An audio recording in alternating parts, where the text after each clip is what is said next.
नमस्कार दोस्तों, ये भारत का संविधान है और इस संविधान में आर्टिकल 1 से लेके आर्टिकल 448 तक सब कुछ लिखा हुआ है। गवर्नमेंट का स्ट्रक्चर दिया हुआ है, फंडामेंटल राइट्स दिए हुए हैं, डायरेक्टिव प्रिंसिपल्स दी हुई हैं। यह है कोडिफाइड कॉन्स्टिट्यूशन। इस तरह का कॉन्स्टिट्यूशन कहलाता है कोडिफाइड। सब कुछ एक किताब में लिखा हुआ है, सब कुछ एक जगह लिखा हुआ है। जबकि अनरिटन कॉन्स्टिट्यूशन क्या होता है? कन्वेंशन से, हिस्टोरिकल इवेंट्स से, लॉ से, रेगुलेशंस से, जो बहुत लंबे समय से बनते आ रहे हैं, कस्टम्स से एक कॉन्स्टिट्यूशन देश का बनता है और वो एक जगह कोडिफाइड नहीं होता है। तो दोस्तों, इस वीडियो में आज अपन पढ़ेंगे what is the difference between written and unwritten constitution. Welcome to Sriram's IAS UPSC prep और आपका वेलकम है इस polity with mind map series में। इस सीरीज के अंदर हम बहुत छोटे टॉपिक्स उठाते हैं और आपकी कंसेप्चुअल क्लैरिटी करवाते हैं उन टॉपिक्स के ऊपर। दोस्तों, before we start I want to tell you about several courses which are run by the Sriram's IAS. सबसे पहली इंपॉर्टेंट चीज के यूपीएससी की तैयारी अगर आपको करनी है, किसी भी तरह का कंफ्यूजन है, तो आप हमारी फ्री मेंटोरशिप को अवेल कर सकते हैं डिस्क्रिप्शन पे दिए गए लिंक के ऊपर क्लिक करके। साथ ही साथ हमारे 1 ईयर और 2 ईयर के कोर्सेज भी रहते हैं, फाउंडेशनल कोर्सेज। तो let's start written versus unwritten constitution. अब दोस्तों, सबसे इंपॉर्टेंट वर्ड जो मैंने यहां पर बोला, this unwritten constitution is not codified and this written constitution here is codified. Codification का मतलब क्या है? कोडिफिकेशन का साफ मतलब है एक किताब में कहीं एक जगह लिखा हुआ है। प्रोविजंस आर एनश्राइंड, प्रीएम्बल दिया हुआ है, सिटीजन्स दिए हुए हैं कि भाई सिटीजन्स कौन होंगे, साथ ही साथ उन सिटीजन्स के फंडामेंटल राइट्स क्या होंगे, देश के बारे में उसकी डेफिनेशन दी हुई है। भारत में आर्टिकल नंबर 1 अगर आप ध्यान से देखें तो Bharat that is the union of states. साथ ही साथ पार्ट 5 के अंदर आप सेंटर देखते हैं, 6 के अंदर आप स्टेट्स देखते हैं। इस तरह से पूरा कोडिफिकेशन है, अच्छे खासे लंबे चौड़े प्रोविजंस है। फेडरलिज्म भी है, तो यूनियन और जो स्टेट्स होते हैं उनके बीच के जो रिलेशन है, सेंटर स्टेट रिलेशंस भी काफी विस्तार से दिए हुए हैं भारत के संविधान के अंदर। इमरजेंसी प्रोविजंस भी दिए हैं भारत के संविधान के ऊपर, और सबका सब जैसे मैंने बताया एक किताब में एक जगह लिखा हुआ है। अनरिटन कॉन्स्टिट्यूशन जैसे ब्रिटेन में रहता है, वहां पर यह सब नहीं होता है, एक जगह सब कुछ नहीं लिखा रहता है। आगे की स्लाइड्स में आपको अच्छे से समझ आएगा। Now let us discuss about the written constitution. सबसे पहले उसकी डेफिनेशन देखिए, कोडिफिकेशन वर्ड का फिर से यूज हुआ है। Codified in a single formal document, जो मैंने आपको दिखाया फिर से दिखाता हूं। This is that single formal legal document, ठीक है। The highest law of the land, संविधान भारत का, clearly defines the structure of the government. हाँ भाई, भारत यूनियन है, union of states, federalistic features भी हैं। The use of federalism has not been done, the word federalism is not use, but federalism के बहुत सारे फीचर्स देश के संविधान के अंदर आपको मिल जाएंगे। पावर्स, अलग अलग बॉडीज हैं, उनकी पावर्स क्या है भाई? सेंट्रल गवर्नमेंट की पावर क्या है, पार्लियामेंट के क्या फंक्शंस है और पावर्स क्या है, जुडिशरी की क्या पावर्स हैं और उसके फंक्शंस है। साथ ही साथ में कॉन्स्टिट्यूशनल नॉन कॉन्स्टिट्यूशनल बॉडीज भी हैं, उनकी क्या पावर्स है, क्या फंक्शंस है, क्या रोल्स हैं, किस तरह से उनका अपॉइंटमेंट होता है, किस तरह से रिमूवल होता है, सब कुछ विस्तार से लिखा हुआ है। राइट्स के बारे में तो बहुत ही ज्यादा विस्तार से लिखा हुआ है। Part number 3 from article 12 to article 35 fundamental rights are there in the Indian constitution. तो ये होता है दोस्तों कोडिफिकेशन, एक ही किताब के अंदर सब कुछ दिया हुआ है, कुछ भी आपको बाहर से नहीं पढ़ना पड़ेगा। फीचर्स देखिए आप, adopted formally at a specific time, often post revolution. अब आप देखिए at a specific time, Bharat की जो संविधान सभा थी उसने 2 साल 11 महीने लिए हैं इस संविधान को बनाने के लिए। 1946 से 1949 तक लगातार वो संविधान सभा बैठी, ड्राफ्ट हुए, ड्राफ्ट का डिबेट हुआ, डेलिब्रेशंस हुई और उसके बाद फाइनली एक एक करके क्लॉजेस को जोड़ते गए और फाइनल संविधान बन गया। और ये सब कब हुआ? उस समय काफी कुछ हो रहा था। भारत को आजादी मिल गई थी, भारत का पार्टीशन हो गया था, और एक बहुत लंबी हिस्ट्री है भारत की, जिसकी वजह से बहुत सारे राइट्स, माइनॉरिटी को rights, individual rights which has been included parliamentary form of government because of the history. हमको कोई पर्सनैलिटी कल्ट नहीं बनाना है प्रेसिडेंशियल फॉर्म ऑफ गवर्नमेंट की तरह। साथ में प्रेसिडेंशियल फॉर्म उतना सेंसिटिव भी नहीं है जितना पार्लियामेंट्री फॉर्म है लोगों की राइट्स के प्रति, रिप्रेजेंटेशन के प्रति, लोगों की डिमांड्स के प्रति। तो भाई हमने एक तरह की सरकार चुनी, एक तरह का फंक्शन चुना, एक तरह का स्ट्रक्चर चुना, and that happened after a specific time in the history. It can be rigid, it can be flexible और it can be semi rigid. दोस्तों, संविधान को, भारत के संविधान को अगर आप ध्यान से देखेंगे तो बहुत तरीके होते हैं कि इसको बदला जा सकता है, अमेंड करा जा सकता है। Amend simply means to remove something, to include something और to change the nature of something. और इस अमेंडमेंट की प्रोसेस में याद रखिएगा, बेसिक स्ट्रक्चर को वायलेट नहीं किया जा सकता, फंडामेंटल राइट्स को भी वायलेट नहीं किया जा सकता। केशवानंदा भारती केस को याद रखिए। रिजिड कॉन्स्टिट्यूशन क्यों है? क्योंकि स्पेशल मेजॉरिटी है। भाई स्पेशल मेजॉरिटी बहुत कठिन होती है पाना। 2/3 of the member present and voting, और जो भी नंबर इससे निकल के आता है present and voting 2/3 member must not be less than the half और the majority of the total strength of the house. बहुत कठिन होता है ये पाना। साथ ही में एक और प्रोविजन है आर्टिकल 368 में, दो तरह के अमेंडमेंट्स हैं। दूसरा तरह का जो अमेंडमेंट है उसमें स्पेशल मेजॉरिटी तो लानी होती है, साथ ही साथ half of the states must give the consent with simple majority. That is the reason थोड़ा रिजिड भी है बट थोड़ा फ्लेक्सिबल भी है। ऑर्डिनरी भी लेजिस्लेशंस पास हो सकते हैं, सिंपल मेजॉरिटी के साथ हो सकते हैं।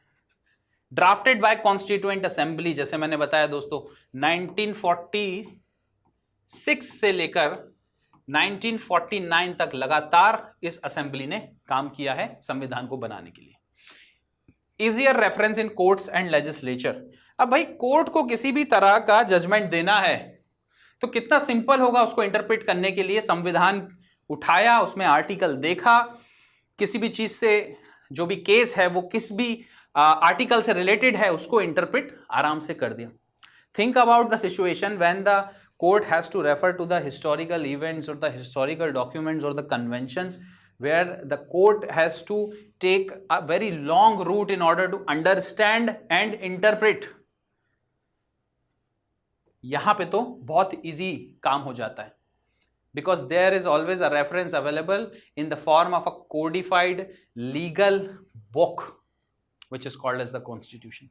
it promotes legal certainty। of course certainty तो रहती है दोस्तों, कैसे सर्टिनिटी नहीं रहेगी। एक और चीज आपको बताना चाहता हूं, फेडरल गवर्नमेंट्स जो होती हैं, मतलब federal form of polity where ever it is used.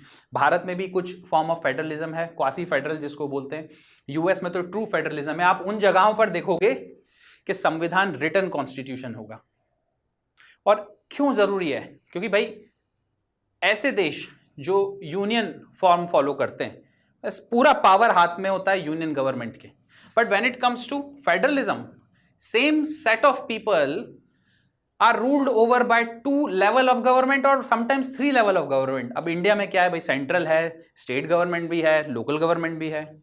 Same set of people 3 level of government से रूल हो रहा है। तो वो जो गवर्नमेंट्स हैं उनके बीच कुछ खींचातानी ना हो, उनके बीच कुछ डिस्प्यूट्स ना हो, तो सारी जानकारी संविधान में अच्छे से विस्तार से डिस्क्रिप्टिव मैनर में दी रहती है। और यह उसी समय हो सकता है जब आपके पास एक रिटन कॉन्स्टिट्यूशन हो। याद रखिएगा, फेडरलिज्म में तो बहुत जरूरी है एक रिटन कॉन्स्टिट्यूशन। अब आप एग्जांपल्स देखिए, जैसे मैंने अभी बताया यूएसए, इंडिया में भी है। साथ ही में आप देखेंगे France, semi presidential form of government use होती है, presidential form of government use होती है यूएसए में। जर्मनी और जापान में parliamentary form of government use होती है, बट सब जगह रिटन कॉन्स्टिट्यूशन है। इंडिया में देखिए आप, एडॉप्टेड इन 1950, एनफोर्स्ड इन 1950, 448 आर्टिकल्स हो चुके हैं, 12 शेड्यूल है और 25 पार्ट्स भारत के संविधान में है। आर्टिकल 32 ये बहुत इंपॉर्टेंट है, remedies all the rights which are given to you. Rights तो हैं, बट पॉइंट यह है कि उन राइट्स का क्या मतलब है अगर आपके पास रेमेडी नहीं है। Remedy is very important. Remedy simply means your ability or your right to move to the court against the infringement or violation of your rights. किसी ने आपकी राइट टू इक्वालिटी या राइट टू फ्रीडम को infringe कर दिया और आपके पास right to equality भी है, राइट टू फ्रीडम भी है, बट कोर्ट जाने का अधिकार नहीं है, तो उन राइट्स का क्या मतलब? सबसे इंपॉर्टेंट तो होता है कोर्ट जाने का अधिकार, जस्टिस पाने का अधिकार, और वो देता है आपको आर्टिकल 32। आर्टिकल 226 भी देता है, where you can move to the high court. 32 में supreme court. Strong judicial review. अब ये देखिए पॉइंट, आप इजियर रेफरेंस इन कोर्ट्स, भाई इजियर रेफरेंस होगा कोर्ट में तभी तो स्ट्रॉन्ग जुडिशियल रिव्यू होगा। कोई भी लॉ बना, कोई भी इंप्लीमेंटेशन हुआ पॉलिसी का, वो ठीक से हो रहा है या नहीं हो रहा है, जुडिशियल रिव्यू में यही तो देखा जाता है। जुडिशरी का काम यही तो होता है, जस्टिस मेंटेन करे रखना, एनफोर्स करना कॉन्स्टिट्यूशन को। रिटन कॉन्स्टिट्यूशन के बाद अब देखते हैं unwritten constitution which is not codified. Definition देखिए, not a single document, it is not a single document but has evolved from customs, conventions, statutes, precedents. कुछ प्रेसिडेंट्स होंगे, कोई एक सिचुएशन में किसी गवर्नमेंट ने एक पर्टिकुलर तरह का डिसीजन लिया था and that decision was the correct decision, it has become the precedents. Statutes means the law passed by the legislature. Conventions और कस्टम्स ये बहुत लंबे समय में बनते हैं, ये 2, 3, 4 साल की बात नहीं होती है, 40-50 साल की भी बात नहीं होती है, बहुत लंबे समय से कन्वेंशंस बनते हैं, कस्टम्स बनते हैं, और इन सब के बेसिस पे आपका कॉन्स्टिट्यूशन आधारित रहता है। अनरिटन कॉन्स्टिट्यूशन का मतलब दोस्तों ये नहीं होता है कि कॉन्स्टिट्यूशन ही नहीं है, इसका मतलब सिर्फ ये होता है कि कॉन्स्टिट्यूशन तो है बट एक कोडिफाइड किताब के अंदर नहीं है, जैसा रिटन कॉन्स्टिट्यूशन में अपन ने देखा, जैसा कि भारत का संविधान है। फीचर्स आप देखिए इसके, it's highly flexible and adaptable. भाई फ्लेक्सिबल और अडेप्टेबल तो होगा ही ना, क्योंकि रिटन कॉन्स्टिट्यूशन तो एक किताब के अंदर ब्लॉक्ड है। Of course it's organic, it's a living document. कहने का मतलब है चेंजिंग सोसाइटी के साथ कॉन्स्टिट्यूशन भी चेंज होता रहता है। अमेंडमेंट की पावर दी हुई है पार्लियामेंट को, और पार्लियामेंट उसको बार बार अमेंड करती रहती है। जो कोर्ट्स होते हैं वो भी इंटरप्रेट करते रहते हैं। आप देखिए आर्टिकल 21 कहता है right to life and personal liberty, but लगभग उसमें सब कुछ इंक्लूडेड है आजकल। Right to sound sleep, right to bodily integrity, right against climate change, right to have clean air, sound sleep, everything is included in article 21 because of the interpretations made by the Supreme Court. Changing times के साथ living document change होता रहता है, but इस तरह की flexibility unwritten constitution में बहुत हाई रहती है, और यह constitution बहुत adaptable रहता है, क्योंकि एक किसी किताब से जुड़ा हुआ नहीं है ना, एक किसी किताब के अंदर बंधा हुआ भी नहीं है। इसलिए based on long standing practices, जैसा कि दोस्तों अपन ने देखा कस्टम्स और कन्वेंशंस बनने में बहुत लंबा समय लगता है, so definitely it is based on long standing practices. No constituent assembly और फाउंडिंग मूवमेंट। अब भारत का संविधान का तो अपन ने बताया, कॉन्स्टिट्यूएंट असेंबली थी। यूएसए में क्या हुआ था, वहां पर भी कुछ लोग इकट्ठा हुए, 13 कॉलोनीज थी, वहां के रिप्रेजेंटेटिव इकट्ठा हुए और उन्होंने अपने आप को आजाद घोषित करके थोड़े समय बाद एक संविधान बना डाला। भारत की असेंबली ने काफी लंबा समय लिया, 2 साल 11 महीने लिए, बट एक संविधान बना डाला। बट ऐसा कुछ इंग्लैंड में हुआ क्या? मैग्ना कार्टा की बात करते हैं, 1215 की बात है। यहां पे ड्यू प्रोसेस लॉन्च हुआ था थोड़ा थोड़ा। जो मोनार्की थी उसके लिमिटेड राइट्स कर दिए थे, या लिमिटेड पावर कर दी थी मोनार्की की। बहुत इंपॉर्टेंट और वाटरशेड इवेंट था ब्रिटेन की पार्लियामेंट्री फॉर्म ऑफ डेमोक्रेसी के अंदर। इसके बाद बिल ऑफ राइट्स करके आए 1600s में, 1668 की बात है, बिल ऑफ राइट्स। और अभी जाके 1998 में फिर से बिल ऑफ राइट्स इंग्लैंड की पार्लियामेंट ने पास किया। ग्लोरियस रिवॉल्यूशन हुआ इंग्लैंड के अंदर, अलग अलग तबकों के राइट्स आए। इंडस्ट्रियल रिवॉल्यूशन के बाद बहुत से राइट्स ऐसे थे जो इवॉल्व हुए, खास करके लेबर और वर्कर्स के लिए, छोटे बच्चों के लिए, छुट्टी के लिए, वोटिंग के लिए। अब ये इतने लंबे समय से बने हुए कन्वेंशंस है ना दोस्तों, यही वहां पर मिलजुल के जोड़ तोड़ के संविधान बनाते हैं।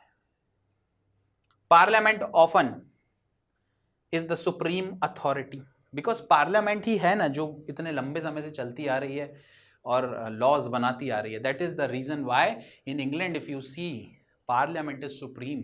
भारत में तो लोग सुप्रीम है, बट यहां पर parliament is supreme. Judiciary refers to history and convention. किसी भी तरह से अगर इंटरप्रिटेशन करना होता है तो रिटन कॉन्स्टिट्यूशन में क्या होगा, जुडिशरी साफ साफ लीगल प्रेसिडेंस को देखती है और कॉन्स्टिट्यूशन को देखती है, बट इधर क्या होगा, it refers to the history, it refers to the convention, it refers to the customs, to the statutes. अब एग्जांपल्स देखिए इसके। UK is the biggest example, no codified constitution. साथ ही साथ इजराइल और न्यूजीलैंड में भी हाइब्रिड मॉडल चलता है। कहने का मतलब है कोडिफिकेशन तो है, थोड़ा है, ज्यादा नहीं है। बाकी चीजें कन्वेंशन से चल रही हैं, कस्टम्स से चल रही हैं।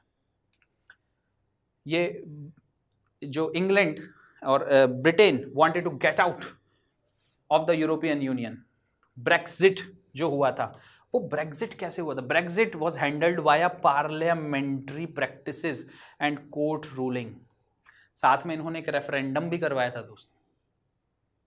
ऐसा कुछ अगर उस देश में होता जहां पर रिटन कॉन्स्टिट्यूशन है तो बात या प्रोसेस कुछ और तरह से होती, इस तरह से नहीं होती। समझ रहे हैं? पार्लियामेंट्री प्रैक्टिसेस का यूज किया गया, कोर्ट रूलिंग्स का यूज किया गया।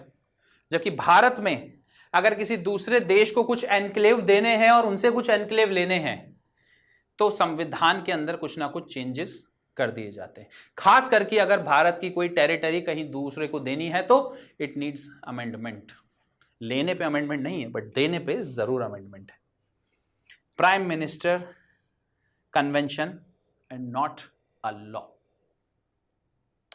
The prime minister, the post of the prime minister is also through convention. आप देखिए, जो लोकसभा के अंदर मेजॉरिटी पार्टी का लीडर होता है वही प्रधानमंत्री होता है, वही अपनी काउंसिल ऑफ मिनिस्टर बनाता है, वहीं से कैबिनेट निकल के आती है।